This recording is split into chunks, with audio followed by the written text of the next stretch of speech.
From the moment 12-year-old Mateo stepped onto the America's Got Talent stage, the entire auditorium fell into a silence so deep it felt like even the lights were holding their breath. He was small, almost too small for the giant stage, and his faded shirt, slightly oversized slippers, and the way he clutched the microphone with both trembling hands told a story before he even opened his mouth. The judges looked at him with curiosity. Simon raised an eyebrow. Sophia leaned forward to see him more clearly. Heidi offered a warm smile, and Howie nodded encouragingly. Mateo didn't seem to notice any of them. His eyes were scanning the crowd, as if searching for the one person he wished was there, his mother, who once worked 3 jobs in Manila just to keep food on the table. She always told him, "Anik, when you sing, the world listens." And now, standing at the center of the world's biggest talent stage, he hoped she was right. When Simon asked him about his life, the boy hesitated, his voice barely above a whisper as he explained how he grew up in Tonda, in a tiny shack made of patchwork metal sheets, where rainwater dripped inside during storms and music was the only thing that made the nights feel less long. He said he used to sing outside jeepneys and sari-sari stores for coins, so he could help buy rice and sardines for his family. His dream, he confessed, wasn't fame. It was simply to buy his mother a real bed, so she wouldn't have to sleep on the floor anymore. The audience's eyes softened, and even the judges seemed to draw a deeper breath, as if his words had reached a place they didn't expect. Then Mateo said he would be performing Hotel California, and a ripple of surprise passed through the room. It was a legendary song, complex, iconic, and notoriously difficult even for trained adult singers. Simon leaned back, a hint of skepticism showing, but Mateo didn't flinch. He closed his eyes, lifted the microphone, and began. The first note was soft, almost unsure, as if he was testing whether his voice had permission to exist in such a grand space. But then, without warning, his tone deepened, smoothed, and took on a maturity that no one expected from a boy his age. People's jaws dropped instantly.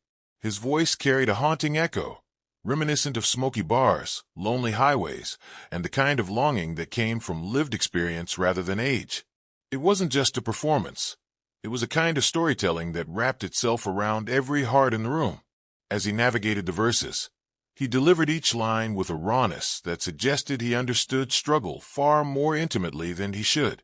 The theater lights shimmered across his face, and for a moment, he looked like he wasn't in front of thousands of strangers, but back in the streets of Manila, where he used to sing to drown out hunger pangs or the sound of neighbors arguing in cramped alleyways.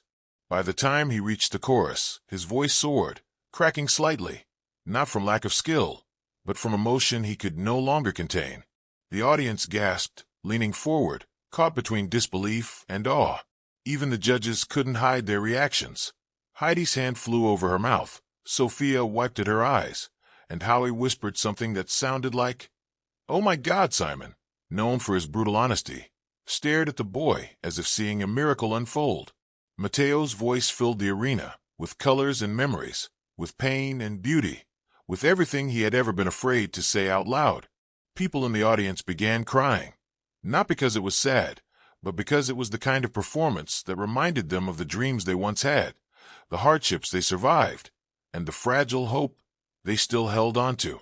It was as if Mateo was singing for every child who ever felt invisible, every parent who sacrificed everything, every person who had ever chased a dream that felt too big for their hands.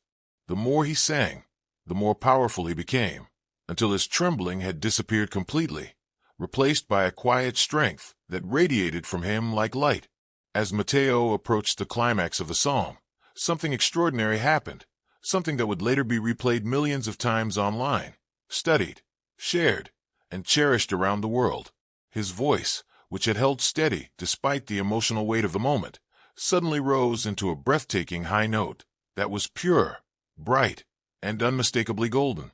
It rang through the theater like a bell, echoing against the walls, sending chills down the spines of everyone listening. The entire audience shot to their feet in a wave of stunned, explosive applause. People screamed, people sobbed, people grabbed strangers next to them just to ask, "Did you hear that?" The judges couldn't move for a moment. They were too stunned. Then something unexpected happened. Simon Cowell stood up.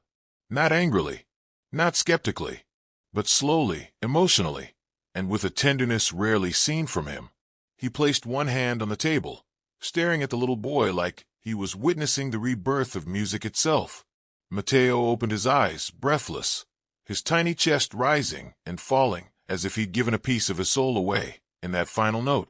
He looked surprised, almost frightened, at the thunderous reaction. He had never received applause like this before. Back home, people sometimes complimented him, sometimes ignored him, sometimes gave him a few coins. But here, an entire world was standing for him. Heidi hurriedly wiped her tears with her sleeve.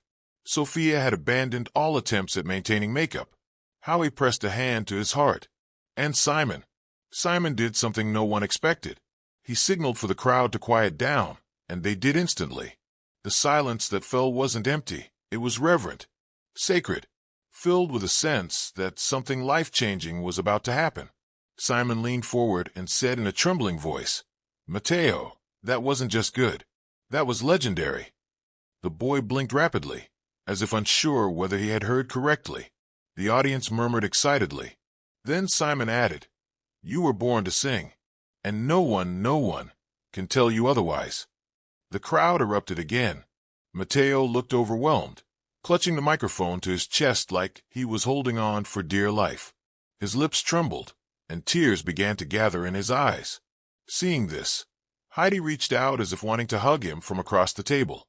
But before anyone could speak further, Sophia suddenly stood up, tears streaming freely now, and shouted, "And no more talking. This boy deserves this." And then, before Mateo even understood what was happening, she slammed her hand down on the golden buzzer with full force. The entire auditorium exploded into glittering gold. Confetti shot into the air like fireworks, cascading down around Mateo in a shimmering rain of dreams come true. The boy gasped, dropping to his knees as golden pieces clung to his hair, his shoulders, his clothes. He placed a hand over his mouth, sobbing uncontrollably, overwhelmed by joy, disbelief, and a lifetime of struggle collapsing into this single, brilliant moment. The judges rushed onto the stage, something they rarely did. Sophia wrapped him tightly in a hug, whispering, "You deserve everything good in this world, sweetheart." Heidi followed, wiping his tears. Howie clapped him on the back proudly. And Simon knelt in front of him, looked him straight in the eyes, and said, "Your life changes today." Backstage, Mateo's mother, who had been flown in secretly by the show, burst onto the stage, crying hysterically as she embraced her son. The audience roared. Mateo sobbed into her shoulder, saying, "Ma, I did it. I did it for you," she whispered back. "Anik, you were always meant for greatness." They stood there together, mother and son, bathed in falling confetti, wrapped in the applause of thousands, with millions more watching at home. In that moment, the world didn't see poverty. They didn't see struggle. They didn't see a boy from the slums. They saw a star, a voice that could heal hearts, a spirit that refused to be broken, and a child who took a song as powerful as Hotel California and turned it into something entirely his own, a message of hope, strength, and dreams rising from the humblest beginnings. By the end of the night, social media was flooded with clips of the performance. People called him the miracle boy, the golden voice of the Philippines, the kid who made the world cry. And as the days went on, one thing became clear.